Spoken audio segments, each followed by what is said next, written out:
In this video, I'm walking you through how to do frog pullovers. So you are all experts at frog at this point in time. If you're not, make sure that you watch the video on frog and just understand that you know what's going on. We need to be maintaining our contact with our feet and the work through our legs as we layer on top an extra shoulder exercise today. I will keep reminding you of that throughout this walkthrough, but if you need to understand what frog is about, please watch that video first, become acquainted with it. Everything remains the same, but we are layering on the upper body as well, so to turn it into a shoulder and arm exercise too. I'm going to stay with my towels today. So just like when we did frog, I normally do frog with towels. It helps balance out my pelvis and the kind of scoliosis rotation that I have through my spine. The towels will make it slightly harder to do the shoulder part of the exercise, but when we get into it, I'll explain why I quite like that, which might sound weird. So I like to have my shoulders a little bit restricted, shall we say, by the towels, because it stops me from going too far into the exercise and it stops me from compensating. So you don't have to use the towels, especially if they make your lower back tense or your neck tense, or whatever it might be. But I am going to continue using the towels, and I would recommend use the towels the first time. Second time, maybe take the towels away and then you can see if you can go a bit further with your arms. Okay, enough talking from me, at least for now. So I'm getting myself into position. I'm keeping my towel just above my pelvis. It's not up all the way around where the rib cage is, it's just above the pelvis, and it's helping to tilt my pelvis forwards anteriorly and keep balance there as well. The other towel is going underneath my neck. So this is our frog position, of which you already know. You are going to maintain that contact through the big toe joint, the fifth toe joint, and the heels of the feet. They are going to continue squishing together. And remember, just like before, don't just have your feet up by your bum. That is a recipe for you not changing your feet and your hips. If the feet are too close, it switches off what we want to switch on. Have the feet further away than you think that you should. Keep that contact through the feet, and you'll feel how it becomes effort around here and through the lower legs to keep your feet together and keep those knees open. I'm not going to go into too much detail, like I said, but make sure that continues to squeeze through the feet. Our belly is relaxed. Our pelvic floor is relaxed. We are breathing into our nose and into our diaphragm. And we are now going to layer on a pullovers movement. So some of you guys will have done pullovers with me before. We're going to take our hands together and we're going to clasp them really nice and firmly, okay? We don't want your hands to get floppy and be all pathetic like this, okay? Because it makes us lose the momentum of the exercise. We want the palm of our hands together. You will probably notice through this exercise that your palms want to come apart. That's the wrists trying to cheat. Or you might just notice that you get really floppy in your hands. I'll keep reminding you, but keep those palms pinned together. Keep those fingers tightly clenched. We are initially focusing on driving our arms away from our body. So we are trying to straighten our arms up towards the ceiling. We have those active clenched hands that drive up. That's kind of stage number one. And as we go through the exercise, which looks like this, you are trying to aim for length through your arms more than you are trying to touch the floor behind you. If your goal is touching the floor behind you rather than length, what you're going to do is this. You're going to keep your elbows bent, or you're going to be floppy with your wrists, kind of just to touch the floor here. Can you see how in that video, in the video, my armpits are not really opening here. I'm not really opening my shoulders. I'm literally just accomplishing this movement by bending my elbows. There is a big difference between this versus that. Can you see there how that opens up my armpit, which is what we want. So don't think about touching the floor. If you think about touching the floor, that is a recipe for you to compensate. Hands stay together, fingers are nice and tight, You're driving the arms away from the body, and super, super, super, super, super slowly, we are taking the arms behind us, and what we're looking for is that as we start moving that arm behind us, that we're not taking the rib cage with us as well. So can you see there how I'm taking my rib cage with me? I've lifted the rib cage off the floor, the space at the front of my belly has lengthened, my lower back is compressed. That is also not me opening up my shoulder, that is me compensating with my rib cage, my spine, to create the movement. I want your rib cage to stay relaxed and I want it to stay still.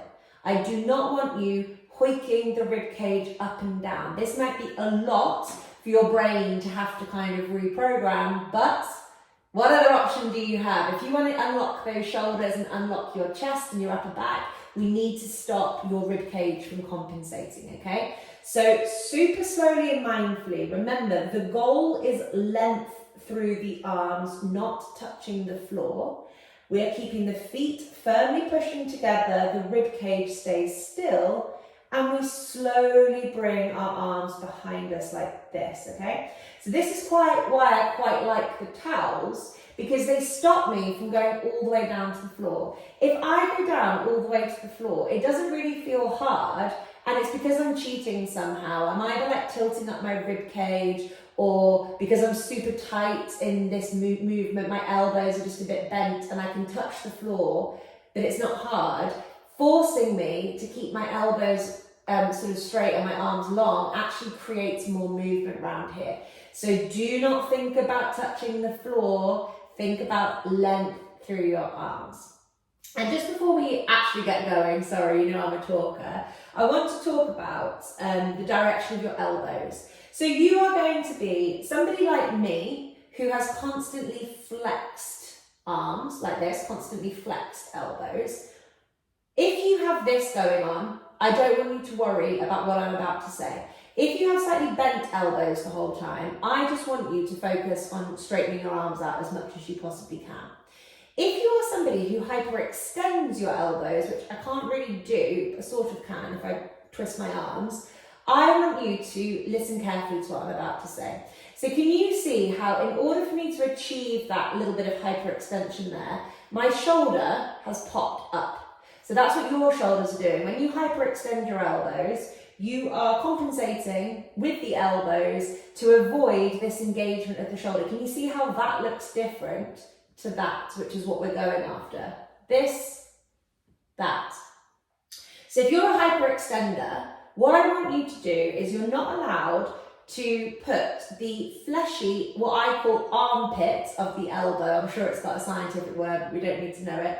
So I want you to put the fleshy armpit of the elbow facing each other throughout, okay? If you are allowing your fleshy armpits of the elbows to face towards your face as you move backwards, what you're doing is you're compensating with the elbows and avoiding the movement in the shoulder position.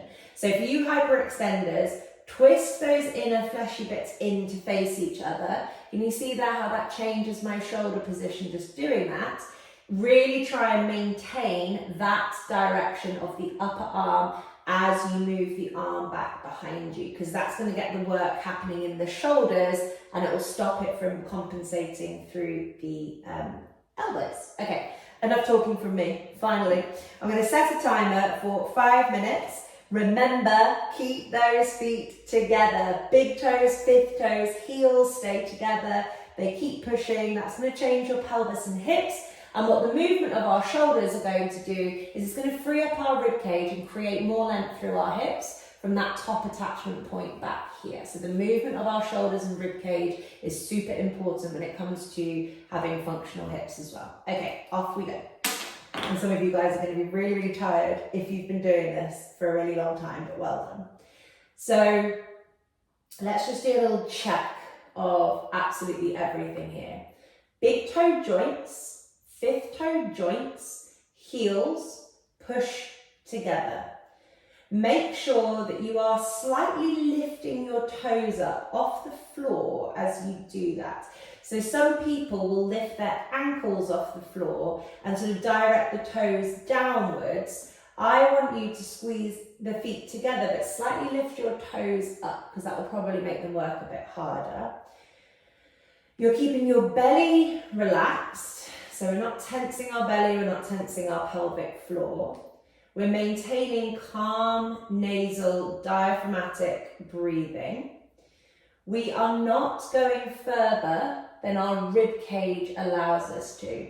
So as I do this movement, there is no movement through my rib cage here whatsoever. My arms are moving up, but my rib cage is not thrusting up and down, okay? The rib cage stays still. You may be working within a range of movement that looks like this. This is more productive for you than if you were going all the way down to the floor, lifting your rib cage, bending your elbows and flopping your wrists, because that is just compensation city, okay? Focus on form, don't focus on how far you go. So just stay up here if you need to. So my rib cage is staying down. The palms of my hands are staying together. My fingers are tightly and closely interlinked with one another. I, as somebody who has very bent elbows most of the time, am not too worried about what direction my sort of elbow armpits are facing. But if I was a hyperextensive arm person, I would really be focusing on keeping the inner fleshy bits of my armpits, elbow armpits, facing each other throughout. Once again, even if this means that my range of movement is hugely reduced, okay? How far you go isn't as important as where the movement is coming from. If your elbow armpits are facing you and you're a hyperextensive person, you've completely bailed out of your shoulders and you're compensating through your arms. Remember, we are going for length through the arms here, not speed and not just touching the floor. I've been doing this now for just over 2 minutes. I'm actually just going to get rid of one of my towels just to see how it feels to get rid of them, but I'm being super mindful of my rib cage. So I'm not taking my arms down at any cost, if that means that the rib cage then lifts. And we could actually swap the cross of our hands over, that might be a good idea. I'm remembering about my feet. So big toe joints, fifth toe joints and heels stay to pushing together, slightly lifting the toes up off the floor. Breathing nice and calm, nasal, diaphragmatic breathing, nice and slowly with this movement. This is about us trying to get your upper arm pivoting around the shoulder joints. It is not about blindly touching the floor, any which way that you can, and it's not about the rib cage lifting like that, because all that will do is compound the movement issues that are keeping your shoulders tight, but also keeping your hips tight too. Because if your rib cage is just flaring up and down and your shoulders are not moving, what you're going to end up with is tight hips just because of the connection points of them. Remember, we're driving the arms away from the body. This is not about touching the floor. It's about length through the arms. The palms of my hands stay together, so I haven't lost that connection. My fingers stay deeply entwined. We've got just under 45 seconds left. My elbows, even though I can't fully straighten them because this is a dysfunction in my body, I'm so tight in my kind of upper arms and my chest, I can't fully straighten them. So maybe really I shouldn't be touching the floor, to be honest. But my elbows are always a little bent. I am trying to be so controlled and mindful in this movement that I am just focusing on maintaining a bit of a stretch, a bit of a work throughout the whole exercise, which is going to feel different for everybody. Keep breathing. Keep the feet pushing together. You've got 5 seconds left. 4, 3, 2, and 1. Amazing job. That was frog pullovers. So we were continuing that hip opening and pelvic balance through foot function, but this time we were combining it with shoulder flexion. So this is shoulder flexion, and when we achieve shoulder flexion, we really open up the armpit and the chest, provided that we haven't taken the rib cage along with us. So this is a really good movement just to help free up the rib cage, free up the chest, and put those shoulders kind of back and down in the position that we want them to be in. So I hope you enjoyed.